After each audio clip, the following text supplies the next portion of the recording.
এই যে বর্তমান যে মাসটা চলতেছে এই মাসটা হচ্ছে শাওয়াল মাস। এই শাওয়াল মাসের 6টা রোজা আছে। কয়টা রোজা আছে বলেন? 6টা রোজা আছে।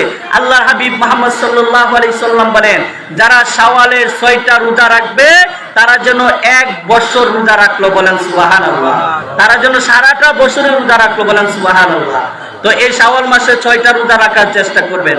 6টা রোজা যে আপনার লাগাতার রাখতে হবে তা না, আপনি 1 দিন 2 দিন 3 দিন মিস দিয়েও রাখতে পারবেন। অর্থাৎ 1 মাসের ভিতরে 6টা রোজা রাখতে পারলেই হবে। এই 6টা রোজা যদি আপনি রাখতে পারেন তাহলে আপনি 1 বছর রোজা রাখলে যে পরিমাণ সওয়াব হয় সম পরিমাণ সওয়াব হবে। শুধু তা নয়, 1 বছর রোজা রাখলে যে সওয়াব হয় সে সওয়াব পাবেন। শুধু তা নয় যে আপনি মনে করেন যে একটা বছরের রোজা রাখলেন, বলেন সুবহানাল্লাহ। একটা বছরে কি করলেন? রোজা রাখলেন। যদি 6টা রোজা এই শাওয়ালের মধ্যে রাখতে পারেন, আল্লাহ রাব্বুল আলামিন আমাদেরকে তৌফিক